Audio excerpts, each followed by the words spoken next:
குறைந்த விலை, நிறைந்த தரம், தங்கள் தேவைகள் அனைத்தும் ஒரே இடத்தில். ஜெயச்சந்திரன் டெக்ஸ்டைல்ஸ். பாலவெற்றிவேல், ஜெகத் ரட்சகன் தொடர்புடைய இடங்களில் நடைபெற்றுக் கொண்டிருக்கும் சோதனையின் தற்போதைய நிலவரம் என்ன?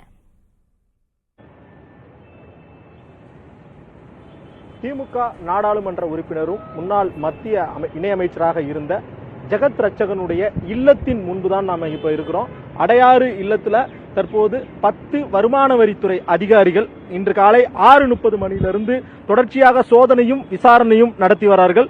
ஜெகத் ரட்சகன் அவருடைய தொடர்புடைய 40 இடங்கள்ல வருமான வரித்துறை அதிகாரிகள் சோதனையில ஈடுபட்டு வர்ற நிலையில இப்போ நம்ம பார்த்துட்டு இருக்க இந்த இல்லத்திற்குள் தான் தற்போது ஜெகத் ரட்சகன் இருக்கிறார். அவரிடம் வருமான வரித்துறை அதிகாரிகள் விசாரணை நடத்தி வருகின்றன. குறிப்பாக இந்த ரைடு எப்படி ஆரம்பிச்சது அப்படின்னு நம்ம பார்க்கலாம். இன்று காலை 6:30 மணிக்கு 2 வாகனங்கள்ல 10 அதிகாரிகள், வருமான வரித்துறை அதிகாரிகள் உள்ளே வந்து இந்த மாதிரியான வருமான வரி சோதனை நடத்த போகுது அப்படின்னு சொல்லி இந்த வீட்டில் இருக்கிற காவலாளிகள், வாட்ச்மேன்ட்ட சொல்லியிருக்காங்க.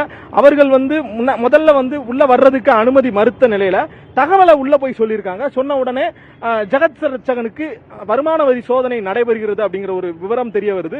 பொதுவாகவே 7 மணிக்கு அவர் காலையில முரசொலி பத்திரிகை படிக்க ஆரம்பிப்பாரு. அந்த நேரத்தில் சோதனை நடைபெற நிலையில நேரடியாவே அவர் வருமான வரித்துறை அதிகாரிகள் கிட்ட வாக்குவாதத்தில் ஈடுபட்டார். அப்பதான் அதிகாரிகளே ஜெகத் ரட்சகனுக்கு தகவல் தெரிவிச்சிருக்காங்க. என்னன்னா, உங்க வீட்டில் மட்டும் இன்னைக்கு சோதனை இல்ல, உங்கள் தொடர்புடைய கல்வி நிறுவனங்கள் மற்றும் ஆலைகள், உங்கள் தொடர்புடைய நட்சத்திர விடுதிகள் என பல்வேறு இடங்கள்ல நடைபெற்று வருது. அதன் தொடர்ச்சியாக உங்ககிட்டையும் விசாரணை நடைபெற்று வருவதாக தெரிவிச்சிருக்காங்க. இதை கேட்டுக்கொண்டு மேலும் தீநகர்ல இருக்கிற ஆழ்வார் ஆராய்ச்சி மையத்திலையும் சோதனை நடைபெறுதுன்னு சொன்ன உடனே அவர் ரொம்ப அதிர்ச்சியா இருக்காது. குறிப்பாக மற்ற இடங்கள்ல சோதனை நடைபெறது ரைட்டு, ஆழ்வார் ஆராய்ச்சி மையம் அப்படிங்கிறது ஒரு பண்பாட்டு ரீதியான புத்தகங்கள் இருக்கும் இடம், அங்கேயே நடக்கிறது அப்படிங்கிற மாதிரியான விஷயங்களை தெரிவிச்சிருக்காரு. மேலும் ஜெகத் ரட்சகனுடைய இல்லத்தில் இருந்த வேலையாட்கள், குறிப்பாக அவருடைய உதவியாளர்கள், வேலையாட்கள் உள்ளிட்டவர்களிடமும் வருமான வரித்துறை அதிகாரிகள் தொடர்ச்சியாக விசாரணை நடத்தி வராங்க. 40க்கும் மேற்பட்ட இடங்கள்ல 70 வாகனங்கள் மூலமாக தொடர்ச்சியாக இந்த வருமான வரித்துறை சோதனை நடைபெற்று வர்ற நிலையில இதனுடைய இந்த சோதனை காலம் மேலும் நீட்டிக்கப்படும் என தெரிவிக்கப்படுகிறது. ஏனென்றால் 2016ஆம் ஆண்டு ஏற்கனவே 600 கோடி ரூபாய் அளவிற்கு வரி ஏய்ப்பு செய்யப்பட்டதாக ஒரு வழக்கு பதிவு செய்யப்பட்டது. அதுல 22 கோடி ரூபாய் மதிப்புள்ள ரொக்க பணம் கைப்பற்றப்பட்டது. நம்ம பார்த்துட்டு இருக்க இந்த இல்லத்துல இருந்தா 22 கோடி ரூபாய் பணத்தை வருமான வரித்துறை அதிகாரிகளே எடுத்துட்டு போனாங்க.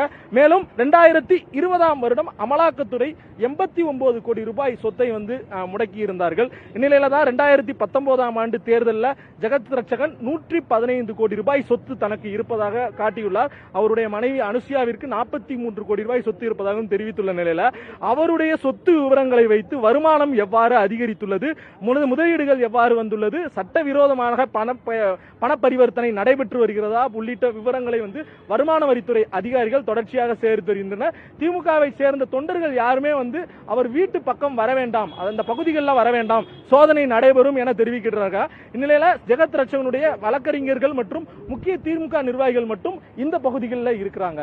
பூங்குழலி. குறைந்த விலை, நிறைந்த தரம், தங்கள் தேவைகள் அனைத்தும் ஒரே இடத்தில். ஜெயச்சந்திரன் டெக்ஸ்டைல்ஸ்.